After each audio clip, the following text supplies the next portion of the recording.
तो आज गोलकोंडा फरमान से चर्चा को आगे बढ़ाएंगे। और पिछले चर्चा में अपन ने ये देखा कि किस प्रकार से जो हुगली का युद्ध हुआ है, जिसे बेंद्रा का युद्ध भी कहते हैं, उसमें किस प्रकार से डच को पूरी तरह से अंग्रेजों के द्वारा परास्त कर दिया गया और वहां से डच का एक अंतिम रूप से लगभग विघटन हो चुका था। तो गोलकोंडा फरमान से शुरू करते हैं।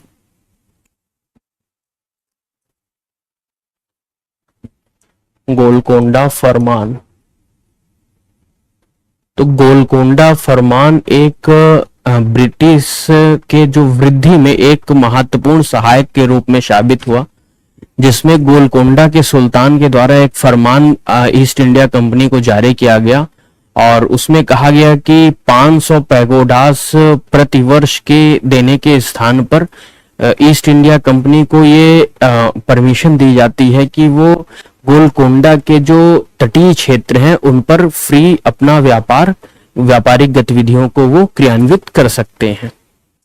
तो इसमें 500 पैगोडास की बात की गई।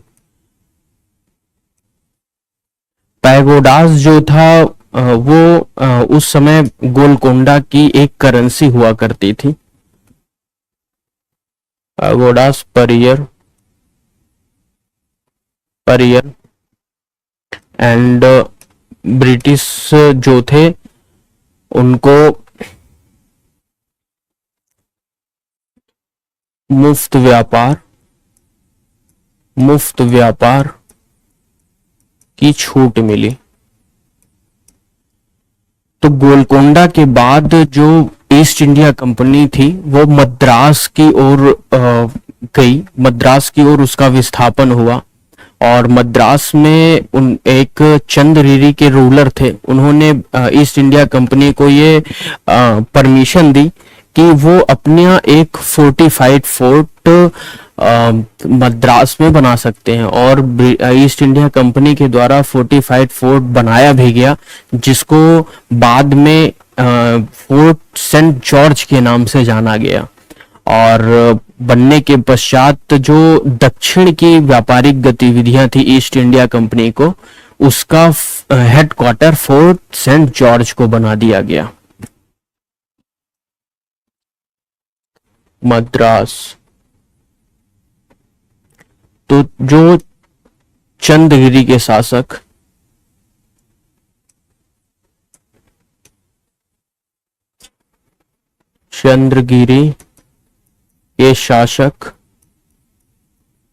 ने परमिशन दी, अनुमति दी फोर्टिफाइड कोर्ट के लिए, किला निर्माण के लिए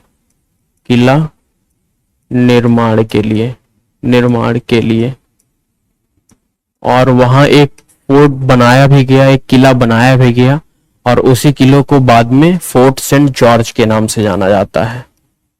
फोर्ट सेंट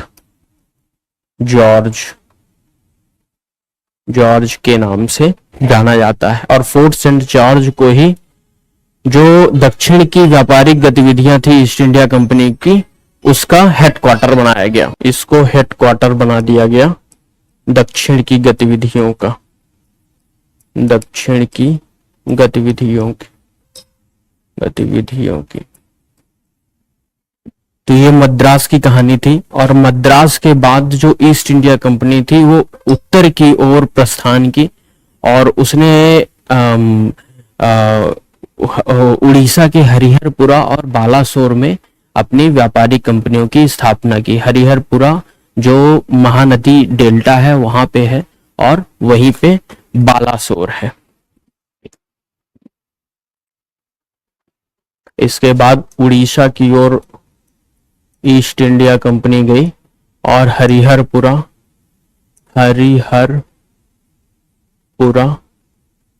और बालासोर में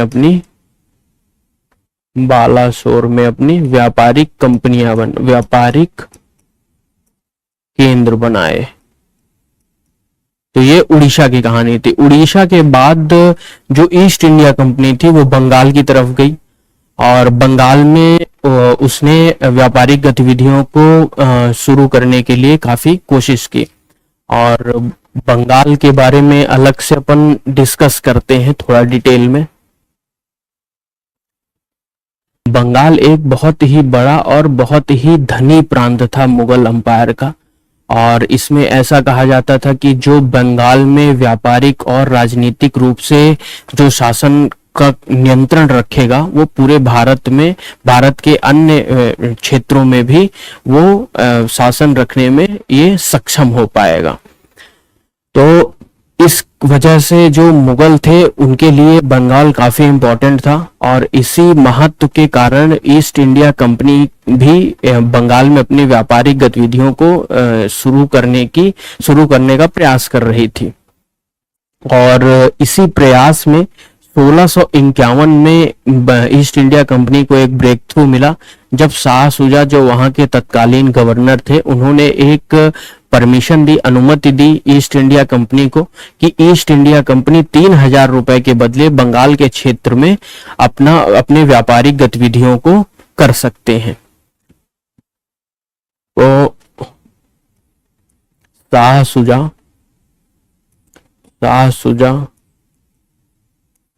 1651 में अनुमति दी। 3000 के बदले व्यापारिक गतिविधि की। लेकिन थोड़े समय के बाद ही जो अंग्रेज और मुगल शासन के जो रिश्ते थे वो उनमें खटास पैदा हुई, और खटास पैदा होने के पीछे दो कारण जिम्मेदार थे। पहला कारण था कि जो मुगल के जो सीमा पर तैनात अधिकारी थे वो ब्रिटिश जो व्यापारी थे उनसे टोल की मांग करने लगे। दूसरा जो कारण था कि उन दिनों ही विलियम हेगड़े गवर्नर बन के आते हैं ईस्ट इंडिया कंपनी के, और उन्होंने मुगल साम्राज्य के सामने दो मांग रखी। पहली मांग उन्होंने रखी कि हमें हुगली में एक फोर्टिफाइड फोर्ट बनाने की अनुमति दी जाए, और दूसरी मांग रखी कि हमें फोर्स रखने की अनुमति दी जाए। लेकिन विलियम हेगड़े की दोनों मांग को मुगल शासन के द्वारा माना नहीं गया, और यहां से दोनों के रिश्तों में खटास बढ़ना चालू हो गया। और एक समय आने पर इनके बीच में संबंध इतने ज्यादा खराब हो गए कि ये एक दूसरे के अधिकारियों को अवैध रूप से कैद करना चालू कर दिए। और इसी दौरान मुगल शासन जो था उसने हुगली पर अधिकार कर लिया पूरी तरह से, और हुगली के अधिकार के बदले में जो अंग्रेजी ईस्ट इंडिया कंपनी थी उसने मुगल शासन के थाने के किला और हिजली के किला और बालासोर के किले पर आक्रमण बोल दिया और काफी वहां तोड़फोड़ मचाई। इस तोड़फोड़ के बाद जो मुगल शासन था उसने ये फोर्स किया, उसने जबरदस्ती की कि ईस्ट इंडिया कंपनी हुगली से बाहर जाए, और उसने काफी कोशिश करके ईस्ट इंडिया कंपनी को हुगली से बाहर निकाल भी दिया। और ईस्ट इंडिया कंपनी के जो अधिकारी थे वो जाके एक फुल्टा द्वीप है गंगा नदी के डेल्टा पर, वहां पे जाके बसे। और कुछ समय बाद जॉब चारनॉक आते हैं, और जॉब चारनॉक के द्वारा वार्ता मुगल शासन से चालू की गई, और मुगल शासन से वार्ता चालू करने के पश्चात वो सफल व्यक्ति हुए जो उनके मुगल शासन के साथ एक समझौते पर साइन किया। तो खराब संबंधों में तनाव,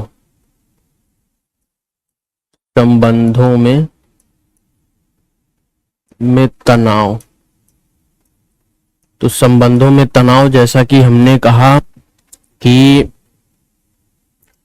मुगल शासन अधिकारियों द्वारा द्वारा शुल्क की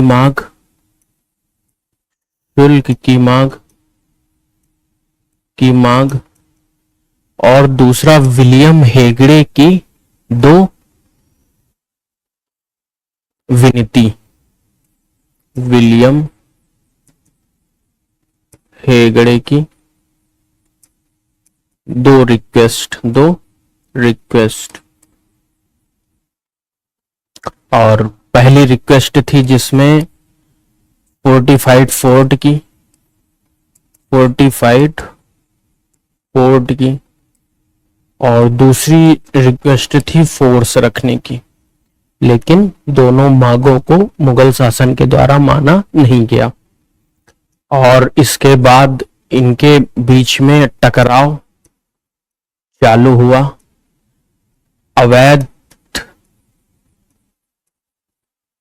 अवैध रूप से कैद किया गया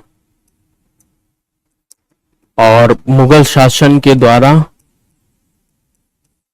हुगली पर नियंत्रण किया गया।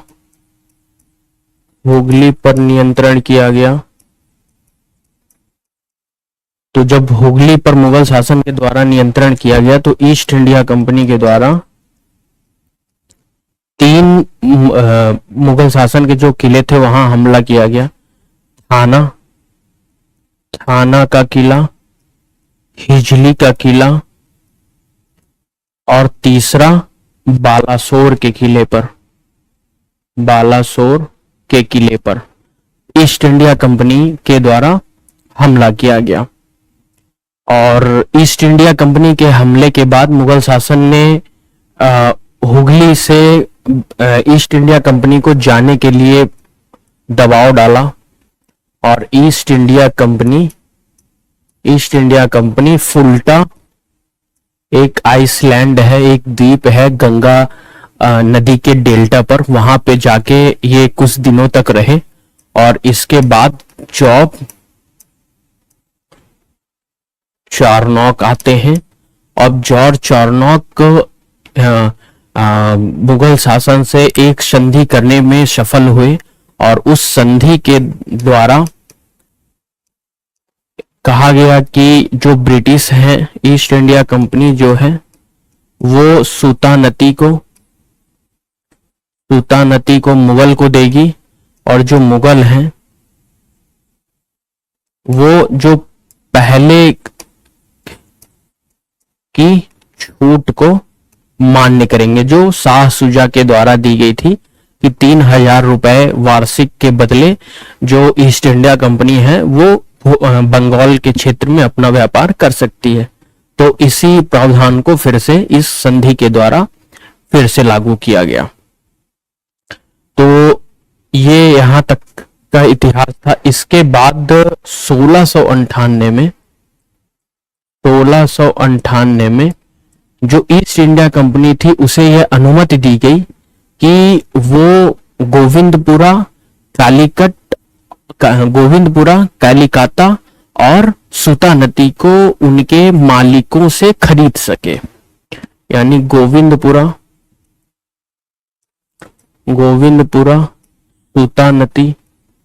सूतानती और कालिकाता को उनके मालिकों से खरीद सके। और ईस्ट इंडिया कंपनी ने इनके मालिकों से खरीदा भी और कालिकाता में उन्होंने एक किला का निर्माण किया और इसी किला को बाद में फोर्ट विलियम का नाम दिया गया। और फोर्ट विलियम को ही पूर्व में जो व्यापारिक गतिविधि थी ईस्ट इंडिया कंपनी की उसका हेडक्वार्टर बनाया गया। तो ये फोर्ट विलियम तक का इतिहास था। अब देखते हैं कि फर्रुखशियर ने 3 फरमान जारी किए थे ईस्ट इंडिया कंपनी के लिए। तो वो तीनों फरमान में क्या क्या प्रावधान थे और ये 1715 में जारी किया गया था और एक ब्रिटिश के गवर्नर थे जॉन सरमन, और उनका ये काफी इम्पोर्टेंट रोल था इस फरमान के पीछे। और ये जो फरमान थे वो बंगाल, गुजरात और बॉम्बे के लिए जारी किए गए थे। हालांकि इसमें हैदराबाद का भी प्रावधान था। तो एक एक करके वो फर्रुखशियर के फरमान देख लेते हैं। तो फर्रुखशियर फरमान, तो जो पहला फरमान था, इस फरमान को 1715 में जारी किया गया था। इसमें 3 फरमान थे। जो पहला फरमान था वो बंगाल के लिए था, और बंगाल में ये कहा गया कि जो ईस्ट इंडिया कंपनी है वो 3000 रुपए के बदले बंगाल में जो भी इंपोर्ट और एक्सपोर्ट, जो आयात और निर्यात होता है और उसमें जो लगने वाला शुल्क है, उस शुल्क से ये मुक्त रहेंगे। उसमें किसी भी प्रकार का ईस्ट इंडिया कंपनी के आयात और निर्यात में किसी भी प्रकार का लगने वाला शुल्क इनसे नहीं लिया जाएगा, अगर ये 3000 रुपए सालाना देते हैं मुगल शासक को। तो 3000 के बदले 3000 बदले आयात निर्यात शुल्क से मुक्ति। दूसरा बंगाल के संदर्भ में था कि ईस्ट इंडिया कंपनी को यह अनुमति दी गई कि east India company Dastak system को जारी कर सकती है। दस्तक सिस्टम एक उस समय पास हुआ करता था जो ट्रांसपोर्टेशन के काम में यूज होता था, जिसे जो ईस्ट इंडिया कंपनी के व्यापारी अधिकारी थे वो दिखाकर अपने व्यापार को एक स्थान से दूसरे स्थान स्थानांतरण कर सकते थे। तीसरा था कि जो ईस्ट इंडिया कंपनी को ये अनुमति दी गई कि वो कोलकाता के जो चारों तरफ की जो जमीनें हैं उस जमीनों को वो रेंट पे, किराए पर ले सकते हैं और वहां अपनी व्यापारिक गतिविधियों को संचालित कर सकते हैं। किराए की जमीन, कलकत्ता, उस समय इसको कालीकाटा कहते थे। कालीकाटा के चारों तरफ। तो ये बंगाल से संबंधित प्रावधान थे। अब देखते हैं कि गुजरात से संबंधित क्या प्रावधान थे। गुजरात, तो गुजरात में ये सूरत के में व्यापार करने के लिए कहा गया कि यदि ईस्ट इंडिया कंपनी 10,000 रुपए एक बार में यदि मुगल शासन को देती है तो वो सूरत में व्यापार करने के लिए मुक्त होंगे, उनमें किसी प्रकार से अन्य शुल्क कर नहीं लिया जाएगा। इसके बाद बॉम्बे के लिए प्रावधान था। तो बॉम्बे में एक सिक्का निर्माण के लिए अनुमति दी गई, सिक्का गलाने और निर्माण के लिए। सिक्का